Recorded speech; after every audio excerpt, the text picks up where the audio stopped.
Good morning प्यारे बच्चों। आज हम लोग JCERT क्लास 8 मैथ पुस्तक का अध्याय 4 घात एवं घातांक को पढ़ेंगे। तो बच्चे आप लोग इससे तो पहले से वाकिफ़ होंगे। अगर 2 to the power 3 लिखा हुआ है, इसका मतलब क्या हुआ कि 2 को हम कितने बार गुना करेंगे? 3 बार। 2 to the power 6 है तो इसको हम लोग कितने बार गुना करेंगे? 6 बार। तो उसी तरह अगर 2 to the power m है, इसका मतलब 2 को गुना करना है कितने बार? m बार करना है। यह बहुत बार ऐसे रहता है तो कन्फ्यूज़न होता है उसमें कि यह m है क्या है। तो 2 to the power m है, इसका मतलब 2 को कितने बार गुना करना है? m बार। m जो है वो कोई भी प्रकृत संख्या हो सकता है। तो यह जो 2 to the power 6 लिखे थे, तो इसको जानना मेन जरूरी है। इसमें जो घात और घातांक पढ़ेंगे हम लोग बच्चों, तो इसमें मेन इसको जानना जरूरी है। तो इसमें जो 2 है यह कहलाता है क्या? आधार, या इसको बेस कहते हैं। और जो 6 रहता है यह पावर क्या कहलाता है? यह पावर कहलाता है, या इसको हम लोग घात कहते हैं। तो अगर आपको अब कहीं भी अगर दे कि a to the power m अगर ऐसे पूछ दिया जाए, इसमें पूछा दिया जाए क्या आधार क्या है, अगर पूछा जाए इसमें बताइए आधार क्या है, तो इसका आधार क्या होगा? a। और इसका अगर पावर पूछा जाए, पावर या घात क्या है, तो पावर या घात इसमें क्या होगा आपका? वो m होगा, पावर या घात। अब आइए हम लोग इसमें देखते हैं ऋणात्मक घात कि ऋणात्मक घात किसको कहते हैं। जैसे 10 to the power 4 है, तो 10 to the power 4 को हम लोग क्या लिख सकते हैं? 10 × 10 × 10 × 10।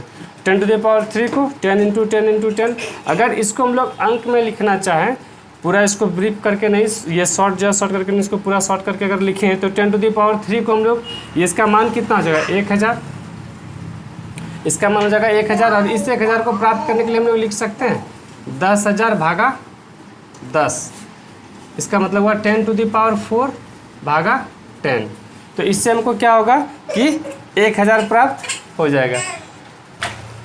अब देखिए 10 स्क्वायर यानी कि इसका मान कितना हो गया? 100। इसको हम लोग लिख सकते हैं 10 to the power 3 बटे 10 इसके अनुसार, जैसे यहाँ लिखे उसी तरह ये। अब आइए इसके नीचे अगर आते हैं 10, तो 10 का मान कितना हुआ? सिर्फ 10। तो इसको हम लोग लिख सकते हैं 10 to the power 2 divided by 10। अब इससे आगे बढ़ेंगे, इससे आगे अगर हमको आइए तो यहाँ पर देखिए पावर क्या हो रहा है? 4 3 2, यहाँ पे पावर 1 हो गया। अगर पावर 0, तो 10 to the power 0 इसका मान तो कितना होता है? 1 होता है। तो ये 1 प्राप्त हुआ, तो इसको हम लोग लिख सकते हैं 10/10। तो यहाँ तक अभी हम लोग धनात्मक में आ रहे हैं। अब यहाँ से ऋणात्मक में घुसेंगे। 0 के बाद क्या होगा? -1। 10 to the power -1। तो 10 to the power -1 को कैसे प्राप्त होगा? देखिए यहाँ पर हम लोग इसको रैंडमली पकड़ते हैं कि इसको प्राप्त करने के लिए पिछला में से 10 से भाग दिए, फिर ये जब प्राप्त किए तो इस पिछला में से 10 से भाग दिए। तो अभी इसको प्राप्त करने के लिए पिछला जो हमारा ये क्या है? 1 में भागा देंगे हम लोग किससे? 10 से। तो यहाँ से हमको ऋणात्मक जो है ऋणात्मक घात का मेन चीज़ प्राप्त होता है कि ऋणात्मक घात का मान क्या होता है? 10 to the power -1 = 1/10। इसी को लेके अगर हम लोग आगे बढ़ें, तो अगर 10 to the power -2 हो जाएगा, तो इसका मतलब हमको इस बार भाग किस में देना है? इस वाले में भाग देना है 1/10 डिवाइडेड बाई 10। तो इसका मतलब ये कितना आ जाएगा? 1/10 to the power -2। तो यहाँ से हमको ऋणात्मक घात के लिए एक सूत्र प्राप्त हुआ। वह सूत्र क्या प्राप्त हुआ बच्चों? इसको हम यहाँ पे ऊपर लिख देते हैं कि a to the power -m = 1/a to the power m। जहाँ a हमारा क्या है? a है आधार और m जो है वो है घात। यानी कि अगर ऋणात्मक घात यहाँ पे रहेगा तो उसको 1 बटे उसके पावर धनात्मक घात हम लोग लिख सकते हैं। ये सूत्र को आप लोग बच्चों याद रखिएगा, ये आपको आगे काम देगा। तो ये हो गया ऋणात्मक घात के बारे में। अब आइए हम लोग पढ़ते हैं दशमलव संख्या पद्धति। दशमलव संख्या पद्धति जैसे इसको तो आप लोग बहुत 5वां 6ठा में ही पढ़ चुके होंगे। 323 दिया हुआ है, तो इसको अगर हम लोग एक्सपेंडेड फॉर्म जिसको विस्तारित रूप बोलते हैं उसमें कैसे लिखते हैं? 3 × 100 + 2 × 10 + 3 × 1। यानी कि जिसका जो स्थान है, जैसे ये सैकड़ा के स्थान पे है तो सैकड़ा से गुना किए, दहाई के स्थान पे है तो दहाई से गुना किए, इकाई के स्थान पर है तो इकाई से गुना किए। इसको अगर हम घात के रूप में लिखें तो चूंकि 100 के लिए हम लोग 10 to the power 2 लिख सकते हैं, 10 का 10 to the power 1 और 1 के लिए 10 to the power 0। तो ये तो हो गया सिंपल वाला। अब आइए दशमलव वाला जो अभी हमको इस पुस्तक में पढ़ना है। जैसे ये है 343.42। तो देखिए 3 जो है हमारा यहाँ से दशमलव क्या इधर अलग काउंट करेंगे, इधर से अलग काउंट करेंगे। ये आप लोग पढ़े होंगे 6 के बुक में कि इधर जो है शतांश त्रसांश, यहाँ पे जैसे हम लोग दशमलव के बाद इधर पढ़ते हैं दशांश शतांश, इस तरह पढ़ते हैं। तो इधर से अगर ये हो जाएगा आपका सैकड़ा के स्थान पे तो 100 से गुना किए, दहाई के स्थान पे 10 से गुना किए, इकाई के स्थान पे 3 से गुना किए। ये 4 को जो है इधर से कटे तो 4। चलिए बच्चों अब देखिए अगर इसको हम घात के रूप में लिखें तो ये हो सकता है 3 × 10 to the power 2 + 4 × 10 to the power 1 + 3 × 10 to the power 0। ये तो यहाँ तक दशमलव के इधर का हो गया। अब दशमलव के बाद वाला तो इसको हम लोग बच्चों लिख सकते हैं 4 इंटू ये 1/10 होगा, 4 इंटू 1/10 इसको हम लोग लिख सकते हैं, प्लस 4 इंटू 1/10 और इसको प्लस 2 इंटू 1/100। एक बार ब्रेक करके दिखा दिया बच्चों। यहाँ पर तो ये चीज़ सेम टू सेम रहेगा, 3 into 10⁻² plus 4 into 10⁻1 plus 3 into 10⁻0 plus इसको हम लोग अब क्या लिख सकते हैं 4 इंटू 1/10। देखिए हम लोग क्या निकाले 10⁻⁻1 प्लस 2 इंटू 10⁻⁻2। तो अगर इसको आपको विस्तारित रूप में लिखना बोला जाएगा तो बच्चों आप ये इस तरह लिखिएगा। इसके बाद अब हम लोग जो है नेक्स्ट पढ़ेंगे घातांक का नियम। चलिए बच्चों अब देखिए हम लोग आगे पढ़ेंगे घातांक के नियम। तो घातांक के नियम यहाँ पे टोटल मैंने 6 फार्मूला लिखा हुआ है। 6 फार्मूला क्या क्या, सबसे पहला है a⁴m इंटू a⁴n। ए इसका मतलब यहाँ पे देखिए दोनों का आधार क्या है, बराबर है। अगर आधार बराबर है तो गुना का चिन्ह अगर रहेगा तो पावर आपस में क्या होता है, जुड़ जाता है। देखिए इसका हम लोग यहाँ पे उदाहरण लेके 3 के पावर 2 गुना 3 के पावर 3 दिया था। यहाँ पे देखिए दोनों का आधार क्या है, बराबर है, तो 3 का पावर क्या हो जाएगा 2 प्लस 3 3 के पावर 5 मान इसका 243 निकल जाएगा। लेकिन इसमें बच्चों अगर आपको कहीं पर ऐसा मिल जाए 3 के पावर 2 और गुना 4 के पावर 3, तो आप जो है इसमें ये 2 प्लस 3 जो है ये 3 चौके 12 करके 12 2 प्लस 3 निकलेगा, ये गलत हो जाएगा। अगर इसमें किसी में मान लीजिए माइनस ऋणात्मक पावर है, जैसे यहाँ पे 7⁻2 है और 7⁴ है, तो भी कोई दिक्कत नहीं है, चूँकि आधार बराबर है और गुना में तो पावर आपस में जुटेगा। इसका चिन्ह है -2 और इसका चिन्ह है +4, तो ये दोनों जुट गया आपस में -2 + 4, तो 4 में से 2 गया 2, तो 7 के पावर गुना 7 हो गया 49 हो गया। ठीक, अब आइए नेक्स्ट सेकंड फार्मूला हमारा क्या है, a⁴m बटे a⁴n।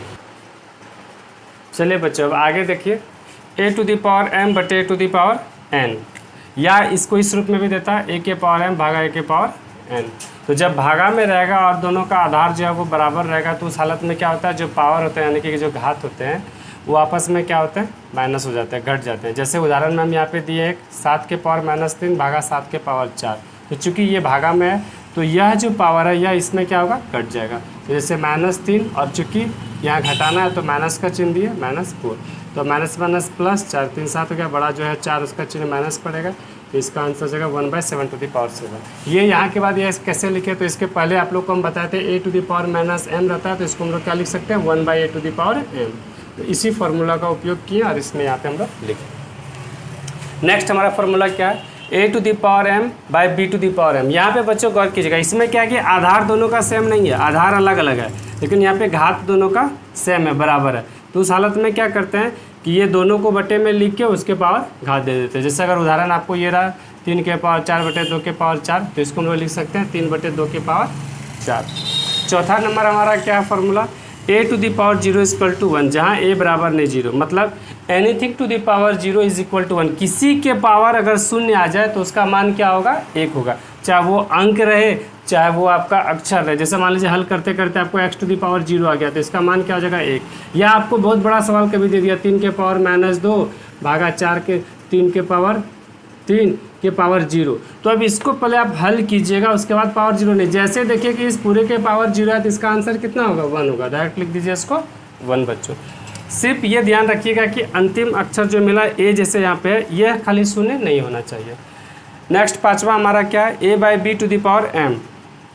a/b के पावर अगर -m है तो यह जो है a/b ये पलट जाता है b/a। इसको जो है बच्चों थोड़ा समझ लीजिए ये कैसे होता है, क्योंकि a/b के पावर आपका है -m, तो यह जो पावर है यह दोनों पे पावर है, तो हम दोनों को बांट देते हैं, यानी कि ये पावर है a के पावर -m हो जाएगा और b के पावर भी -m हो जाएगा। ठीक, अब चूंकि बच्चों एक फार्मूला भी आप लोग को बताए थे a के पावर -m बराबर 1/a⁴m हो जाता है, ये हो जाता है। इस फार्मूला का यहाँ पे हम लोग प्रयोग करते हैं, तो a⁻m है, इसको हम लोग क्या लिख सकते हैं 1/a⁴m। उसी प्रकार बच्चों b⁻m को क्या लिख सकते हैं 1/b⁴m। ये चूँकि बड़ा वाला बट्टा है यानी कि ये भागा है, तो ये हो गया हमारा 1/a⁴m, और यह जब ऊपर जाएगा तो क्या होगा, गुना में बदलेगा तो पलट जाएगा, यानी कि b⁻m/1। जब इसको गुना करेंगे तो हमारा क्या आया b⁻m/a⁴m, अर्थात b/a⁴m। तो इसी चीज़ को यहाँ पे लिखें। तो ये अगर इस तरह रहेगा तो इसका ये होता है, इस तरह का जो सवाल रहेगा आप उस तरह देख लीजिएगा, उस तरह बनाइएगा। नेक्स्ट छठा जो है ये बहुत इंपॉर्टेंट है, इसको याद रखिए, इससे बहुत सारा सवाल कंपटीशन में भी पूछा जाता है बच्चों, इसलिए इस पर बहुत अधिक ध्यान दीजिएगा।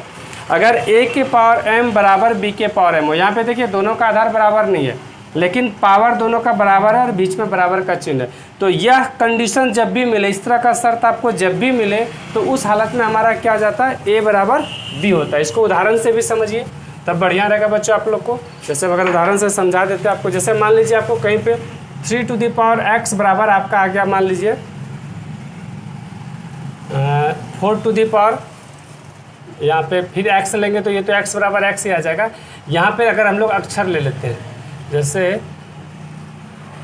x के पावर अगर ले लिया मेरे पास, कहीं पर क्यूब आया और कहीं पर आ गया y के पावर क्यूब, तो चूंकि यहाँ पे देखिए पावर दोनों का क्या आपस में बराबर है, तो इस हालत में यह और यह भी आपस में क्या आ जाएगा, बराबर हो जाएगा। x बराबर y आप लोग लेके इसको सॉल्व कर सकते हैं, हल कर सकते हैं। ठीक, अगर दोनों का पावर बराबर है तो आधार भी क्या हो जाएगा, हमारा बराबर हो जाएगा। नेक्स्ट इसी में एक और आता है a to the power m equal to a to the power n, यानी कि इस बार आपका क्या है कि बेस बराबर है, आधार बराबर है, पावर अलग अलग है तो पावर आपस में क्या होगा, बराबर होगा। जैसे अगर आपको कहीं पर आ गया 3 के पावर 3 इज इक्वल टू, अब देखिए यहाँ पर जो है बेस आपका जो है वो क्या होना चाहिए, बराबर होना चाहिए। तो 3 के पावर अगर x आ गया तो यहाँ पे देखिए आधार आपका दोनों में क्या है, बराबर है। तो इसका हल अगर x का मान निकालना है तो x बराबर क्या निकल जाएगा, 3 का आंसर हो जाएगा। चूँकि आधार दोनों का बराबर है तो पावर भी क्या होगा, बराबर होगा, तो x बराबर 3 निकल जाएगा। यहाँ पे आपका क्या था कि पावर बराबर था तो आधार आपस में क्या होगा, बराबर होगा। अब इन सारे से आपका सवाल NCERT के किताब में, JCERT के बुक की किताब में है बच्चों, और इसके साथ आपको एक लिंक दिया हुआ रहेगा। उस लिंक में कुछ सवाल इससे देंगे जो अभी हम बताएं, इस वीडियो से सवाल रहेगा और कुछ बुक का सवाल रहेगा। उस सवाल आपको हल करना है और क्विज खेलना है। साथ ही साथ इससे आपका एक्सरसाइज 4.1 जो है वो JCERT क्लास 8 मैथ बुक का बन जाएगा, जिसको आपको बनाना है और बना के अपने स्कूल के मैथ्स के टीचर के व्हाट्सएप ग्रुप पर भेज दीजिएगा। धन्यवाद।